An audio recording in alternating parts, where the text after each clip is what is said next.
Las Vegas, America's legendary city of debauchery and hedonism. A glitzy fantasy land catering to high rollers, conventioneers and everyone in between.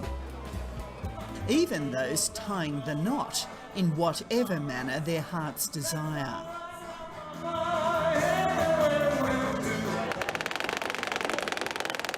It's a city of temptation, where the lure of pocketing a fortune beckons from every billboard, from every slot machine, from every casino. But not all is what it seems in Vegas these days. I'm just as good as it gets, thanks for asking. Tonight is awards night at the annual Impersonators Convention, and there's more than one American president in attendance. Give this man a chance. He'll do a good job. I know he will. Absolutely. But this party town turned pariah overnight when, at the height of anger at corporate America, the real Barack Obama cited trips to Las Vegas as an example of corporate greed gone mad. You can't go take a trip to Las Vegas or go down to the Super Bowl on the taxpayer's dime. There's got to be some accountability and some responsibility, and that's something that I intend to impose as President of the United States. President Obama's comments had an immediate impact. Conferences were cancelled and hotel bookings plummeted. Occupancy rates dropped to unheard of levels. The industry went into shock. It felt like we were a race car that was going downhill at 100 miles an hour. So it was quite frightening. An undercutting frenzy on room rates followed. The city's leading hotels started lowering rates to unheard of levels to lure people back to its hotels and casinos. I mean, when you can stay at some of the greatest hotels in the world for $150 US a night or $200 a night, when 2 years ago that might cost you $400 a night or $500 a night, you'll rush right out there. 70% occupancy may seem respectable in some cities, but not in Las Vegas, where the big hotel casinos more commonly run close to capacity. You look great. Thank you for being here today. I'd love a picture with the girls. Come on. And you too, Nancy. A former lawyer to the mobsters who once ran Las Vegas, Mayor Goodman is seen to be the city's driving force. You stick with me, ladies, I'll make you famous. Believe it, girls. That's right. It's wonderful. Today, it's the groundbreaking ceremony for the city's first ever performing arts centre. It's an important day today. Oh, it's a great day for Las Vegas. Hello. Hi, how are you? Hi. Hi, how are you? It's projects like this that are keeping Vegas from going under, while other parts of America are struggling to survive. And the city's mayor is widely lauded for making that happen. It sends a clarion call from the desert that a center of cultural excellence has been born. Thank you very much. Government and private funds are behind what will eventually be a 4-theatre performance centre, costing almost $500 million US. And I look in the mirror in the morning, and I got an ugly puss, but at the same time I like what I see, because I know we're doing the right thing by the people, and it would be a terrible thing if we allowed the economy to rob the future from the present generations. Can everybody on this side back up about 2 steps, please? For the mayor, this is a big day. In just a few hours, he'll meet President Barack Obama, who's decided, after much outcry, to visit the very city he'd warned others to stay away from. High-level diplomacy has played out. Well, I was upset, but I got a phone call from our White House yesterday, and I spoke to his chief of staff, Rahm Emanuel, and Mr. Emanuel and myself, we have an understanding, and I think at the end of today, we'll feel very good about the president and his feelings about Las Vegas. But on the streets of Vegas, the president's words are still causing pain.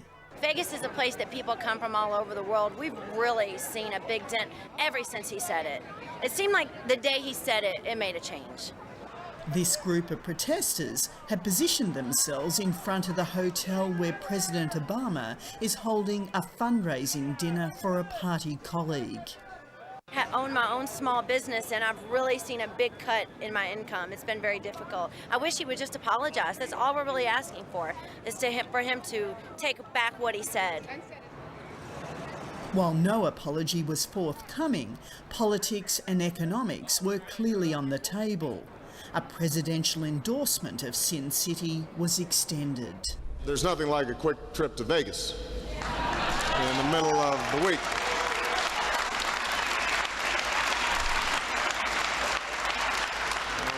Like millions of other Americans, we come to this beautiful city for the sights and for the sounds. And today there is a lot at stake in Las Vegas right now.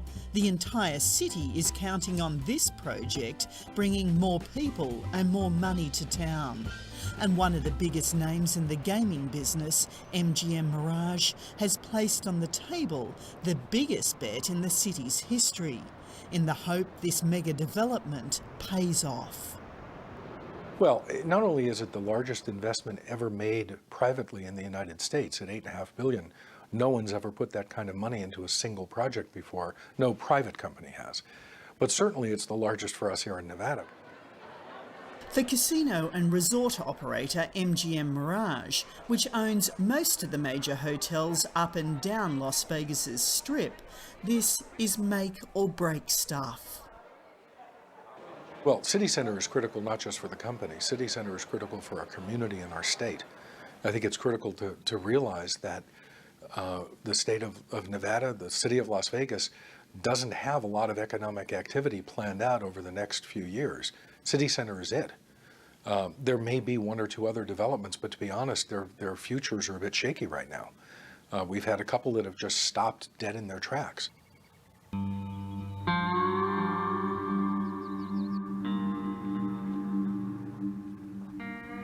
It's not just in the city, but out in the desert that the pain has also been felt. It hurt our economy. It did have a big effect on us. We here feel it in our jobs around us. Prices of things are now starting to rise, and we just don't have a lot of people in the valley that are working like we had before. From what I understand, we're up to 10%, a little over 10% unemployment. So that's higher than most of the nation, I believe. Gold brought people here to seek their fortune. Those days are done. Now it's tourism that people rely on. This thing goes a lot farther in than we're going to go and breaks off in many different directions. And it's had a vast impact. And I'm sure he feels sorry for saying what he did, but we have to try and find some way around it. And the only way we're going to do it is through the entrepreneurship of all our businesses here. We're going to survive. Thank you very much. I'm Nathan Burton. Welcome to the show. And I have a question for you guys. Are you guys having a great time? Let me hear ya. But if Vegas is to survive, changes need to be made to the way business is done. These days, performers and artists are financing their own shows, a whole new approach to the city's entertainment industry. I've been in Vegas 10 years, and it's really changing. Where the hotel used to pay for the show, now it's called a four-wall, where an entertainer will come in and they pay all the expensive, but they get all the ticket sales. So there's an opportunity to make a lot of money. There's also, you've got the risk. You take all the risk, yeah. You sign a big contract. I have a 3-year deal, and like, congratulations, but you're responsible for like $1.5 million a year. So it's like, but it's good. You have to, if you work hard and you're creative and you think outside the box, you can do really well. While high-end shows across the city are offering special deals or cheaper tickets to fill seats, that's not being needed at this Vegas stalwart, the Chippendales.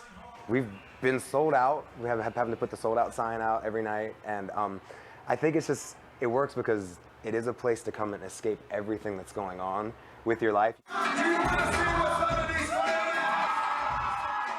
Las Vegas has proved time and again that it is possible to rise above adversity. Barack Obama's comments may have hurt the city for a while, but the people here say they'll get back on their feet. And as always in the City of Dreams, there are some who seem to be riding a winning streak no matter what.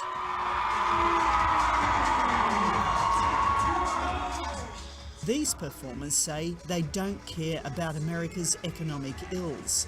They say the worse it gets out there, the bigger the crowds who've come to see them. Like I said, it's a place where women can come and get away from whatever's going on in their life. Chippendales is now considered the ultimate stimulus package in Las Vegas.